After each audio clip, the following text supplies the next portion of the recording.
for another episode of Out of Band. My name is Anne Leslie. My name is Jennifer Wennekers. And my name is Faith Opiyo. And today we are joined by a guest who is Gwen Bettwy, and delighted, really, we're always delighted to have guests. We're really delighted to have Gwen. So in the interest of full disclosure, Gwen is one of those people who helped me get into information security, helped me. She probably doesn't know this. Well, she remembers me from training, but she probably doesn't realize the impact she had. But I would identify Gwen as one of the people who was instrumental in enabling me to get to where I am today. And she has a very, very impressive resume in terms of authoring, training material, books. I'm just always super impressed by people who write books. It's like a big achievement. And she just has a really, really interesting story. There's just like so much richness to everything she's seen, the people she's trained, how she's built up her own expertise, that we were just convinced that it was going to be a great conversation. So Gwen, thank you so much for joining us. We're really delighted to have you with us. Thanks for having me. So first question, right? Now, the background to this question is related to some of the other conversations we've had on Out of Band with different people from different domains in InfoSec, which is how to get into it, right? Where do you start? And we've had people talking about coming in quite a traditional route, you know, sort of studies in third level education, could be computer science, etc. That's not what you did though, is it? Not at all. I took a very different route. Tell us a little bit about how it started and how it's going. How it started.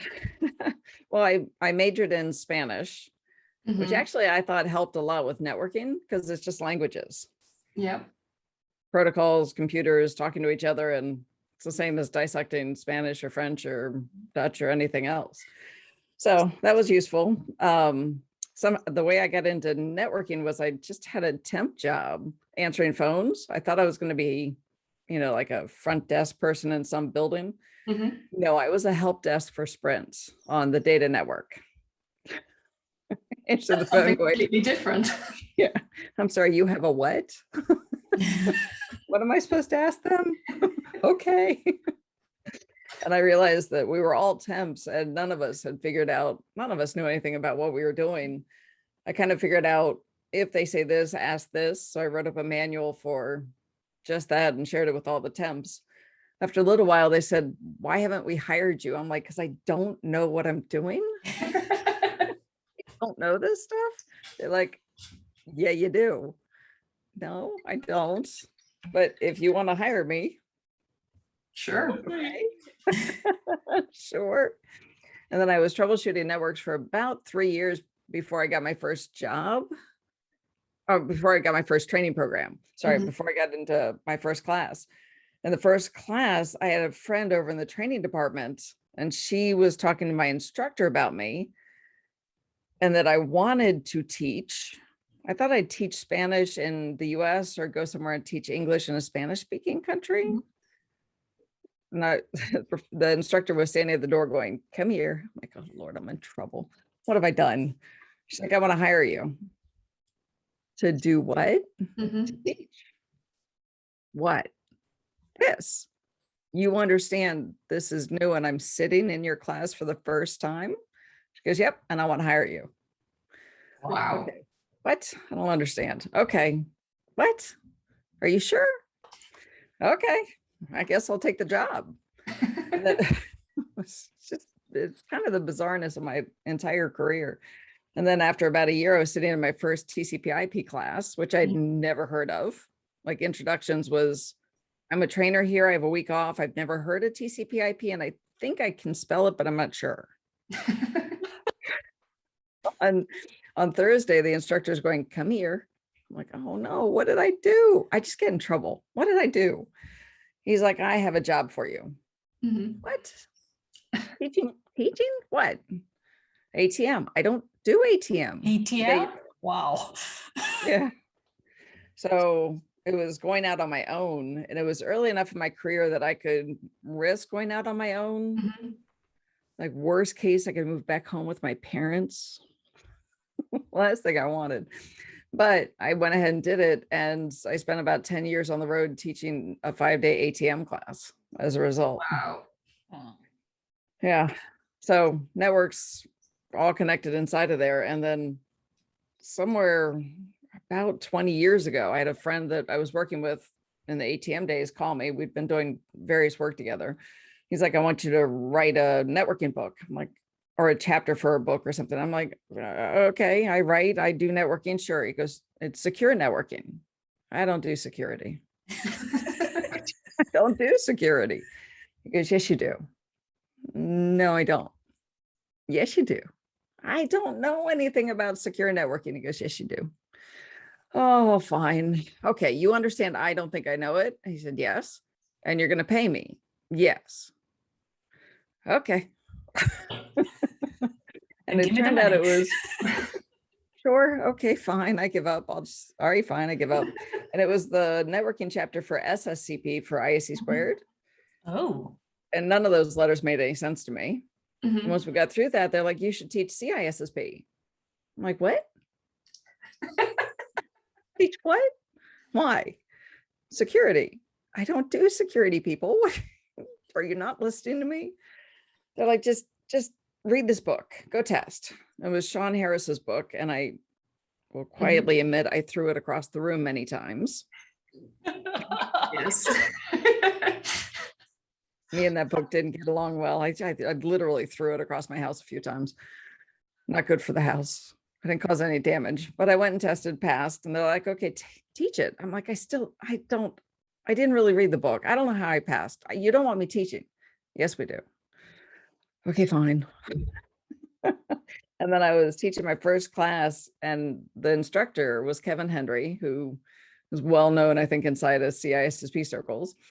He's like, teach the crypto section. I don't do crypto. You'll be fine. Are you crazy? Out of the He's all frying set up pan front. into the fire. Wow. Exactly. He's like, I'll sit up front with you. It'll be okay. Okay, sure. So I get through crypto and he's like, good. And my recollection, he gets up and leaves me with the class. Oh, wow. Oh. I'm like, excuse me?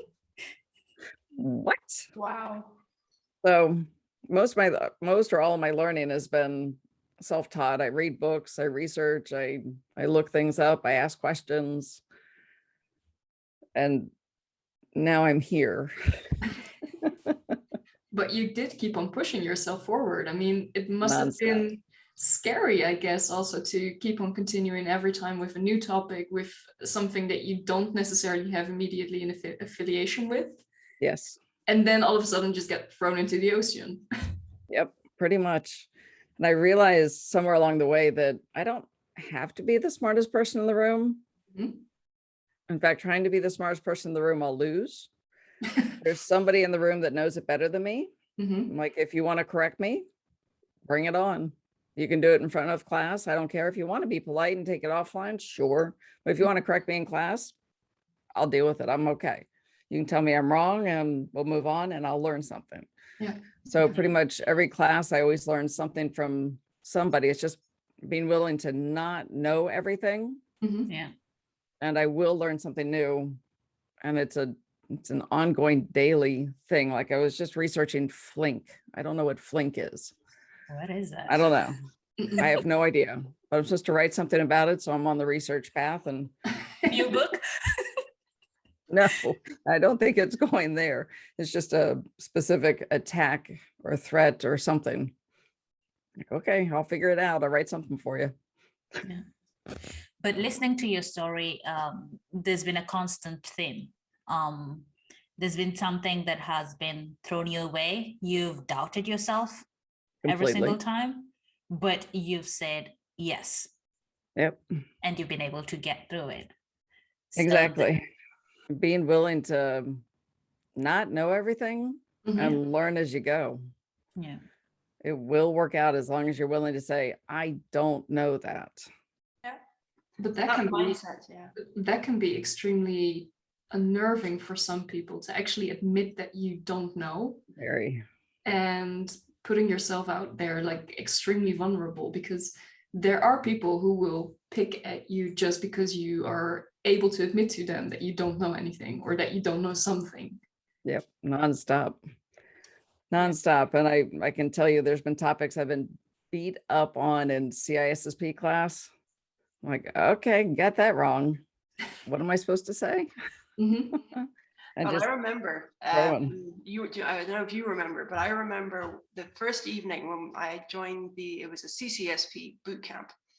And I was the only, apart from you, was the only woman. And the guys were friendly. There was one who was a bit challenging on the Sunday night. And after we'd done kind of like the roundtable presentations of, your name, just kind of get to know the group. Guy sitting beside me kind of looked at me and went, "What are you doing here?" Oh my. And I remember you looking at him and then looking at me, and there was just a glance which was, ignore him. Because I had a fleeting moment of, oh my God, I've made such a mistake, I shouldn't be here. And it was a moment that like I needed that glance. Because it was that kind of fleeting moment of violent imposter syndrome. And yeah, like, I mean, it's just super inspiring to hear the fact that all those times where you were given an opportunity, you can see it either way, right? Either put in an immensely uncomfortable situation or an opportunity, depending how you want to look at it, but you embraced it every time. Yeah, I'm not much for shrink and hide. Yeah. I gotta do what I gotta do. I feel like more of a survivor. I will persevere. Yeah. That is Yeah. that is security. We have to say we don't know this and keep pushing, because the hackers are always pushing their envelope further. And if we start from, I already know everything, we're in Not deep getting trouble. anywhere. Yeah. Mm-hmm. Yeah. But if I listen to your story, I also hear that there were specific moments in your life, basically, that you also had a lot of sponsorships and a lot of people that were actually willing to believe in you and your capabilities. Yep, for some unknown reason. Well, you But must I'm have very- succeeded something. I must have. I'm very grateful. I can actually name the people, like I just said, Kevin Henry. I can name a variety of the different people that said, you should do this. And just trying to give me the confidence to say, okay, fine. Mhm. Okay, if you insist, I will listen to you and believe you. And is So- it, sorry, Interesting. go. No, I just wanted to ask, basically, so if you are actually going into such an unknown situation, how would you actually prepare for that? Because I can imagine that if it were me, I would immediately go like, I need to research this, I need to look into that, I need to prepare for this. Oh, and I also need to look up presentation skills, for example. Yeah, so one part, so just on the last piece on presentation skills, I did about 8 years of work studying human beings. Mhm. Excuse me. So how do we behave and what do we do? And sorry, No worries, take something to drink if you need. what is it that, how do people behave, like Anne's talking about in class? And people are just weird at times, and sometimes you pay attention and sometimes you ignore them. Mm-hmm. Yeah. That feeling of needing to be like super prepared, though, I mean, I definitely experienced that, and realizing that I've realized it with time that it's actually counterproductive, that I build up my own feelings of anxiety, and I need to go and document myself. And Yep. right, you need to do justice to whoever you're presenting. They need to get some value out of it. But I've just found that when I build it up too much in my mind, it actually takes sort of the spontaneity and the fun aspect out of it. And I just remember my mum, like, she used to do amateur dramatics. She used to say, never ever make your audience embarrassed for you. It's like, give them a bad feeling. Yeah, but that's like the baseline, right? Sort of, you never Right. make them embarrassed, you never make them cringe. And it doesn't matter if, after that, it's kind of all gravy, right? That's the Right. bonus. But yeah, I mean, I was going to ask the same question that Jennifer asked, is, you're thrown in the deep end. You've got a class, potentially people who might have more subject matter expertise on that particular topic than you. Like, So you're teaching, is it the teaching or is it the security or both the thing, like your thing? Is it teaching? I think it's teaching. I always thought I would teach something somewhere at some point in time.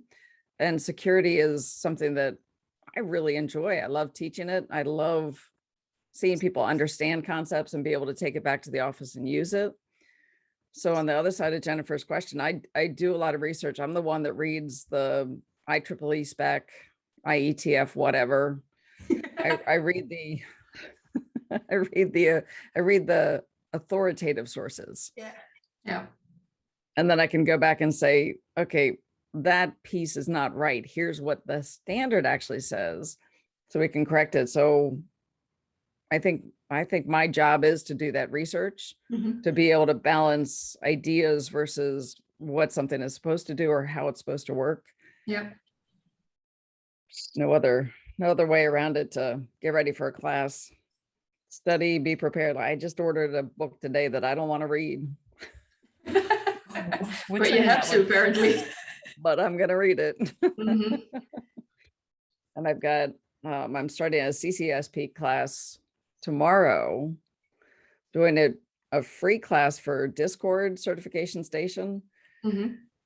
And the nerves are ramping up. And what if they don't like me? What if they don't accept me? I better make sure I've researched everything, make sure this actually flows really well. So And constant nowadays research. with teaching, I think there's even additional pressure because there are those surveys that always go after a class. How does that impact you? You know, sometimes there'll be someone who have something nasty to say. So how does that impact you? So a very specific recent example is on my audiobook for CISSP. Somebody just gave me a 1 star. Oh. No, it wasn't no, it's on the print book. 1 star. I went, oh my God, what? It's my first one. What? And the comment was, there's so many typos. I'm like, excuse me? What? I mean, I've literally read through it, recorded it. I've gone through it nonstop. I keep updating, fixing, changing. Okay, let me go hunt for typos. And I found 2. So Wow. I found the 2. So I'm on the hunt. I don't know what else I'm missing. Is it maybe British But I and will go American get. English? I Spelling? don't know. It's an unknown source. As well, I've got a first name as to who it is, but no country relationship. So it could be that too many Z's rather than S's, or S's rather than Z. I don't know what I'm supposed to spell anymore. I spent so much time in Europe and the UK. I don't know. Maybe that's it. Otherwise, I don't know. I will now keep looking and keep pursuing, trying to figure out what it is. If it's just somebody that was angry, okay, fine. We'll end up what it is. Otherwise, if I do have problems in there, I will find them. I will get them fixed. Yeah. That's my mentality. That's what I will do, is I will find, I will fix, I will repair. If I had any contact information, I'd contact her and go, I'm sorry. Yeah. Now what can I do for you? Yeah.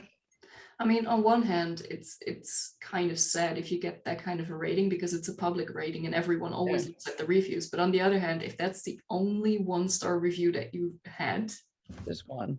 then just put it in the back of your mind and that's it. Right. Can't make everybody happy. Exactly. But I will first figure out, do I have something wrong, and go fix it. And then, in the end, it could just be American English is the problem, or she was angry about something else, or Just a bad day. but that's how I handle any critiques or anything like that out of class or on my books or whatever. It's okay, what did I get wrong? There's this moment of beating myself up, feeling bad, and then it's like, okay, well, now what are you going to do? Yeah. So go fix. That kind of, I would almost say, awkwardness always comes around if you create some kind of content and put it online. I mean, even for us, for example, we put ourselves out there, and you're susceptible to critiques basically, and it can be extremely scary. Pretty much. That's why I found a lot of people in the Zoom classes I've been doing through pandemic, almost nobody will turn on their cameras. Really? Please turn on your camera. Okay, fine. I'll talk to my camera and pretend you're over there smiling and nodding. Wow. It's You a know, shame. it's really, it really is hard for me and everybody else. It's just a human thing to put yourself out there and Yeah. be known, because we all doubt ourselves. Yeah. It's a human condition to doubt ourselves. One of the most interesting quotes I heard about somebody doubting their abilities, it was read to me without knowledge of who it was. It was like, wow, this person really doubts everything that they do. They can't do anything right, things like that. And it turned out it was a quote from Madonna. Oh, wow. Wow. Yeah, her self-doubt is high, but it's that same logic of, okay, that didn't work. Now what can I do? How can I fix it? How can I get better? What do I have to do? Like take vocal lessons, or early on in her career, or whenever she did it. And so keep researching and keep learning is what I got to do. And listen, if it's what I'm doing is not working, tell me. Yeah. I mean, having doubt actually kind of links to another question that I want to ask you, because so there is this some sort of attitude that I've seen a lot in cybersecurity, in IT specifically also, that if you are a junior, or if you have under a certain amount of years of experience, that one of the most heard comments you often get is, you don't have enough scars on your back, you don't have enough stripes on your sleeves, or whatever. And that can help or not help, basically, in combination with that extreme doubt that you already have in your mind. It kind of can work against you, and work against how you deal with the unknown, for example. What would you recommend to newbies, juniors, people who are basically just getting into cybersecurity and want to continue, want to improve, want to advance basically in this world? I would say it's in line with what I'm saying, that when I don't know how to do something, take the critiques and grow from there, but don't give up. Yeah. Like you said, if I end up with just one-star review on a book, okay, that's pretty good. Yeah. Everything else is 4s or 5s. Well, I got a couple 3s on one of the books, but just one. Okay, sure. I'm sorry I didn't make you happy. And what do I do to get better? And it's just constant learning. Yeah. And it's just willingness to be in a group of people and know you don't have to be the smartest person. In fact, one of the smartest things to do is surround yourself with brilliant people that don't know what you know. So I'm sure you have questions. I can see there. No, while Gwen is speaking, I'm just thinking, oh God, she's just echoing what sometimes I think of myself or feel about myself. Like, for example, I am never really the smartest person in the room, but I strive and I try to make things, to do things and do good work in just knowing and understanding that you're vulnerable and being willing to accept that and just go and put yourself out there and do it either way is just how some of us get through the day, I guess. I think it's the only thing we can do. Yeah. And fun fact, Gwen, I also started out in networking. So hello. Yeah. But I mean, if I was to do things over, I would do that. Right? I just realized over and over again, I wish I knew more about networking. And I remember getting sucked down a rabbit hole when I was like studying for that CCSP, where the guys were just sort of revising because a lot of them were doing it as their day job. I was looking up terminology to actually find out what the word meant so that I could then try and go and understand what the material was about. And I have the kind of mind that I think a lot of people in security have, is you look up one thing and then you get sucked into another thing and you end up down a rabbit hole of something super interesting, but you're just, in that moment, it's maybe not the most relevant. But networking just seemed to be like that foundational thing. And I was there going, it's nearly getting to what, like, everybody should know something, because it's the fabric of everything we're doing now. And I think everybody needs to know a little bit about what everything else is built on. It is what it is our lives just in the pandemic. If we didn't have networks, I don't know what this would have been like. I don't know what it would have been like in 1918 with the Spanish flu. How did they function? They would not have managed what we're doing right now. Heck, they would even have managed to have this conversation right now.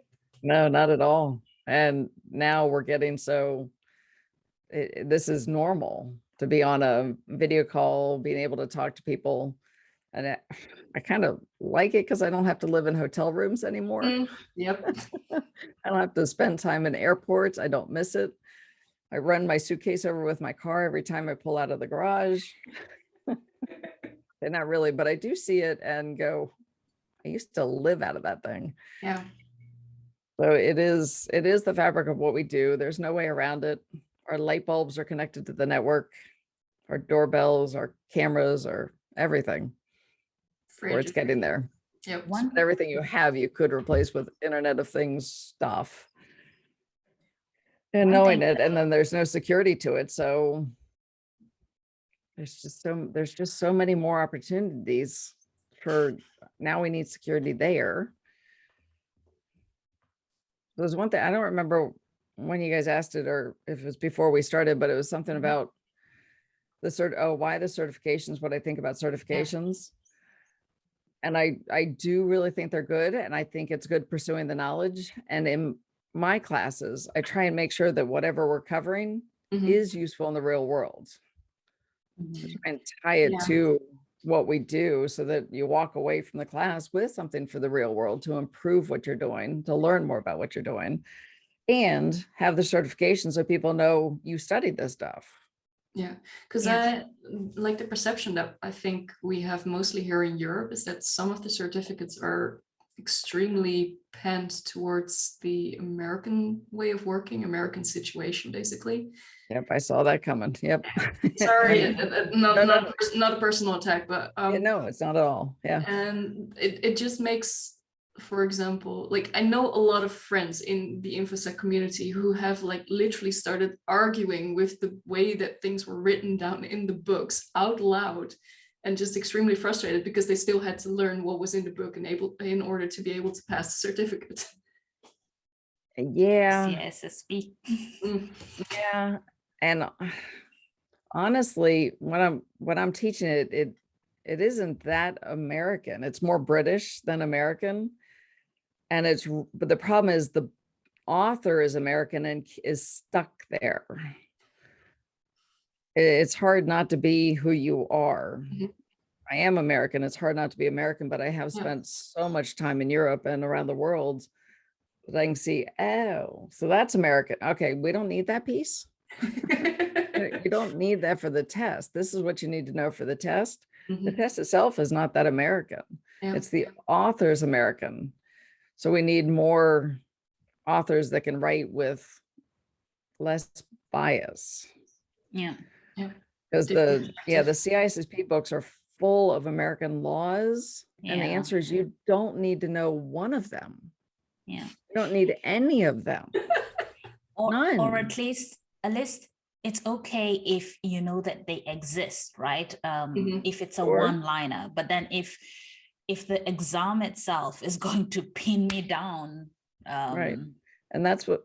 Sorry to talk over you, but that's what the books are telling you. But that's not the exam. Yeah. That's why I've started writing. Going, you don't need to know. This is what you need to know. You don't need to know that. Yeah. I remember that was like super valuable because there's so much material that you could spend time on, right? If you're doing, actually, I don't even know how people do self-study because trying to filter through the good stuff and the bad stuff, and it's just like, and I remember, like you did teach us exam technique, right? The objective at the end was that we pass. So there was definitely an element of technique to this. But you did insist really, really hard on making sure that we went back to the source documents because they were unbastardized. Like this was the NIST publications, the stuff from OWASP. Like, go and read that. That's the truth in this domain, right? Go and read that, understand that, stay on that. And yeah, okay, we're going to work on exam technique because there is a certain type of thinking behind these questions, but go and understand the material. And that's what I want. with me. Yeah. Yeah. So certifications are good when they're handled well. Mhm. And I've been doing IAC squared exams and ISACA exams for as long as I have, because the exams are good. Yeah. Not because the training is good, not because the books are good, but the exam's good. Otherwise, if it was what was in the books, I would have walked away a I long have time. read that book and oh God. That's why I was throwing her book across the room when I was prepping. But her videos were okay, right? Shana Harris, MP3 videos. Training was not so bad. Glad No to hear comment. that. I mean, Okay. I've been in cybersecurity now for a little over 6 years, and I still haven't gotten CISSP, even though like every freaking organization that I've worked for said it's mandatory, you need to go for it, even if you don't have 5 years of experience yet, because I just don't look forward to browsing through the book. I'm Come sorry. study with me. Come study with me. It's fun. I'll get you through it without too much boredom. That would be appreciated. But because like coming back to your classes, right? So I did an in-person class and now pandemic and whatever. So upside is you're not living out of a suitcase. Downside is, well, you don't get the group feeling and you don't have the interaction. But does it mean less training?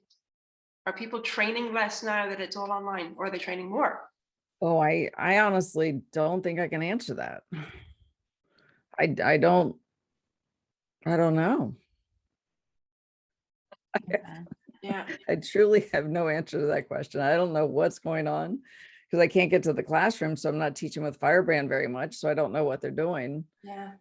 The company seems to be growing. They keep hiring people, but I don't know if that's a change of they want people that are in country that can get to the classrooms, or that they're doing so much more training. I don't know. Is the idea of like just in the evening or the weekend, like going back online to do more training? It doesn't matter how good it is. It's just like, I can't take the screen anymore. Yeah, I know. So pushing into new worlds. I'm reinventing myself and my company because I can't get to the classroom. So it's me now offering courses, and yeah, I just honestly haven't figured out what it is that will make people happy from if I did this at these hours. Take time off of work after the day is over, in the evening, on the weekends. So I'm doing CCSP for free. Good help on the weekends, 4 to 6 p.m. Saturday and Sunday for 6 weeks. It's not 6 continuous weeks, but we'll see if that works. I don't know. I don't know what the world is doing at this point. Yeah.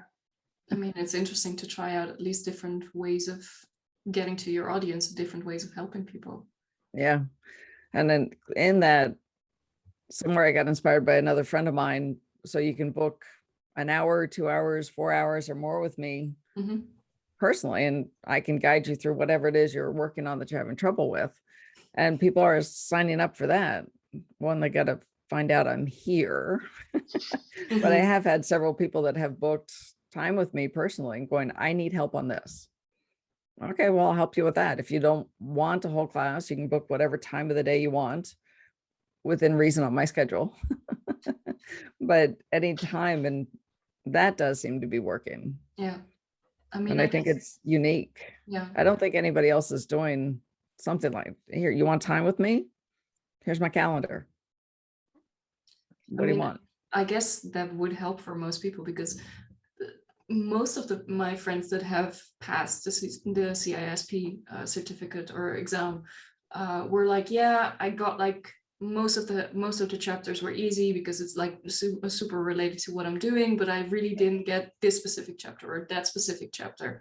So if you can get one-on-one lessons in that, or one-on-one time on that, then I think that would actually already help a lot of people, instead of like Yeah. failing just because of one specific One chapter. Yeah. It does seem to be working. It's just a matter of more people knowing that I'm here and available and who I am. Yeah. That spending time with me could actually be useful for you. So, Or it is. It is if they do it. for those who would like to get into cybersecurity, are there like some certifications or some preparation that you can advise for them to focus on? I'd probably start with Security Plus. Mhm.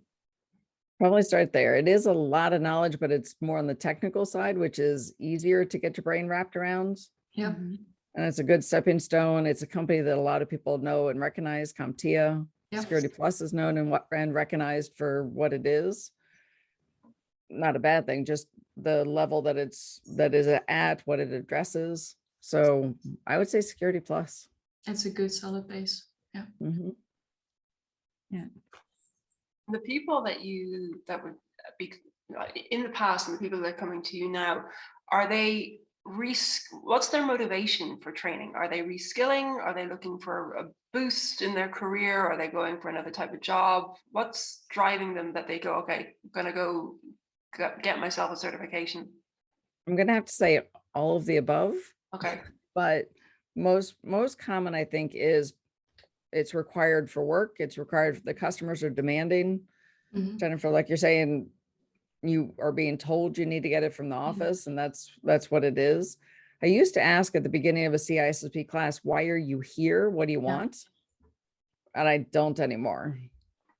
I don't ask. I go, and there's a slide for it from IAC squared. And I'm like, I'm not going to do this, but let's see if I'm on your path.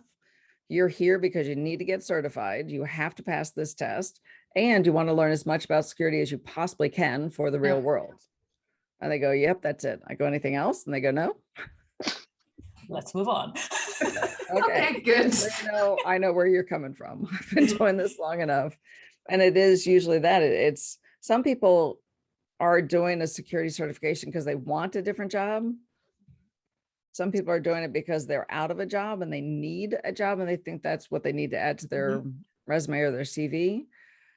But most it's just getting to be a requirement to be able to say, I do know something, no matter what people's altogether opinions are about certifications. At least they know that you've studied, at least they know that you can answer questions, at least they know you have the basic knowledge. Yeah. So it's useful at some level, even for people that don't think the certifications are good. And for them, it's just a matter of understanding what it is, what it addresses, why it's there, and making sure people are getting the training they need. Yeah. I mean, that's also the question, right? I mean, most, or at least most of our organizations that I've been in contact with, either directly or indirectly through friends, most organizations just say, yeah, just do self-study and then take the exam. Training is always a little bit. You never know who you're going to get. Well, not necessarily that. It's more that it's an extra cost again. And either the participant is not able to pay for it themselves, or the organization does not want to pay for it. Yeah. Right. Yeah. And that's part of why I am willing to do this free class for Certification Station, because there are a lot of people that can't afford it. Yeah. And reading the books gets you in the wrong direction at times. Oh, yeah. Or it's just stuff that doesn't make sense. So I want to contribute back to the community. And then if somebody really needs help, I've got courses where I do very small groups. I'm only going to take 10 people in a class. Yeah. So you can get my attention. I can help you through the topics. So, I'm kind of trying to balance the two worlds and helping both as much as I can, whether you can pay for it yourself or your business can pay for it, or in the middle, an hour. Can you afford an hour, 2 hours, 3 hours? What do you want? Just a small amount of time. And then as much free information as possible, especially with CCSP, because you really don't need to buy the books. I'm having a hard time. It's hard convincing people you don't need to buy the book. All the information is out there. It's free. You know, my feeling on the kind of the self-study thing is it's great that there is free material, but there's also a reason that teaching and training is a profession. It's like, yes, I can also cut my hair myself. I won't ever. There's just people who know how to do things because they're good at it and they make a career out of it. And if you are in a position to, particularly something big, right? I think maybe there are more accessible ones that you can do on your own, but I can only talk about my experience, but I would really have struggled. I think I would have given up if I hadn't gone and done like all in immersive sort of 5 days. And yeah, it was tough. It was 8 until 8, but it was also fun. There was a nice group. We were in we was in the Netherlands, actually. It was a nice place. And I took a little bit more time to actually do the exam because I sort of need to digest the material a bit more. But the guys who had a day job that was, you know, network administrator, systems administrator or something, we finished on the Friday, and I think on the Monday they were doing the exam. So like there is real value to it, and just yeah. Yeah, I think it just depends, as you all are saying, because for me, for example, I am more of a self-learner, but I started off with a class in CCNA. I will not have, you know, CCNA, at least you have the guidance of the teacher showing you how do you, you know, connect your router to your switch, which type of books do you read, where do you research. So there is that guidance that is necessary if you're completely new in the industry. With time, like if let's say you've gotten your CISSP, then it is possible for you to study on your own for the CCSP, but that initial guidance is definitely necessary. Yeah. I think so. I'm a little biased. I am a trainer. Yeah. But yeah, I see value in it. Yeah. And it really does depend on the trainer. I'm a horrible student, just horrible. I'm really brutal on instructors. If you're not bringing everything you've got to the party, if you're not trying. I tend to ask questions. That's the problem with me. You know, I don't shy. That's really not a bad thing. You're there to learn. Why not ask questions? Please, I beg of people, please ask me a question. Interrupt me anytime you want. Ask me a question. Yeah. Please. Because you're listening. Yeah, and it's if one person has that question, I guarantee you other people are having the same question. Yeah. Yeah, well, like we've always said from the outset of this podcast, right? It was not going to be feminist soapbox. We just happen to be 3 women. But it is still a topic that comes up, which is, do you see many women? Do you train many women? Are there many women in your classes? No, your class was pretty consistent for male to female ratio. So if there's a class of 35 in the UK, I could expect 3 or 4 women in the classroom. 10%, yeah. Yeah, on occasion more, but in Germany, I've been teaching in Germany since I think about 2009, and I think I've had 3 women in class. Ooh. Ever. I would have thought that in Germany there are more women. No, Yep. It's pretty All men. yeah. I'm almost always. I was thinking of a way to like say it in a nice way, and But no, it's just all men. I don't normalize it. When I'm at the training center for firebrands in Germany, I'm usually the only female for all the classes, all the trainers. It's just, Why do you think that is the case? I have no No idea. Okay. Other than somewhere along the way, we made mistakes. It used to be when the first coders were out there, most women were the coders. Yeah. And then somewhere along the way, we screwed up something in culture that women steer away from it, or men do that kind of job, not women. I don't know. I don't understand. We made a mistake and we need to correct it. And how do the women behave in your classes, and what has been the experience? Do they ask questions? Do they engage? I would say, yeah, they usually do ask questions. Trying to think back through, not many women are the ones that there's some people in classes that ask questions that the whole class just wants to shoot them. But I don't think any of those people have ever been women. Hmm. And it's not that that occurs often, but women do usually engage, especially having me in class Mhm. seems to help. It is okay to be a female in security. Yeah. There's no Yeah. reason we can't know this any better than men. Like, I liked that movie with NASA Oh, with hidden the figures. women mathematicians. Yeah. We need the calculators. What's a calculator? A woman. Yeah, Calculator. That means go get the women. brains. Nope. Yeah, exactly. Yeah. And I don't know how we went awry, but we did, and there's no good reason for it. There's no quick fix either. I would just Yep. we just kind of float the question every now and again just to get people's perspective on it. And everybody's kind of going, including men, right? Kind of, yeah, not quite sure what went wrong, but something has. So I mean, like 10% persistently, it's not a great result.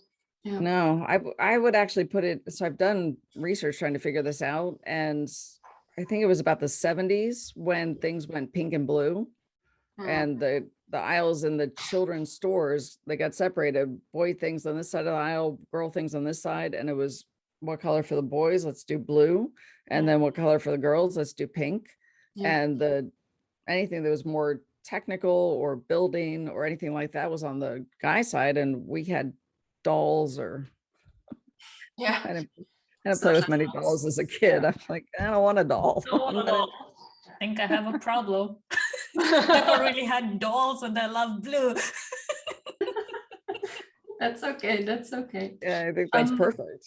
I'm But also Gwen, yeah. sorry, but Gwen, I think that you doing what you do and you being out there, you're role modeling for the rest of us. So if I get into a class as an example, and the teacher is if I meet you, immediately I'm a little bit more comfortable. So keep doing what you're doing. Thanks, I will. I'll try. It's all I can do is keep trying and letting people. It's I'm having a hard time figuring out how to tell people I'm here and you really do need to come study with me. Mhm. Because I think it's especially women saying that. Oh, men don't respond well to it. Or if a man said, no, I really do know it, you need to come to my class. Mm. It seems to be more acceptable. Yeah.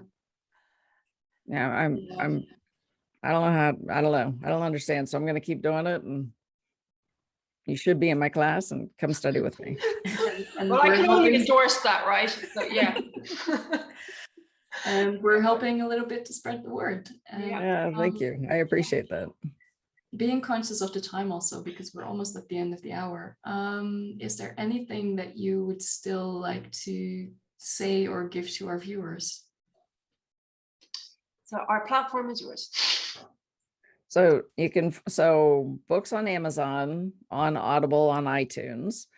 My website is Tactical Security Inc. And you can book time with me from there. You can select any time, 15 minutes, just to talk to me about anything, and I can help you try and figure out what you should be doing next. You can find me on Discord Certification Station, and my handle on there is just my name. It's Gwen Bettwy. Mhm. That number's behind it, 1955, I think. I don't know, but yeah, you can find me there, and happy to answer questions at any time there if somebody tags me.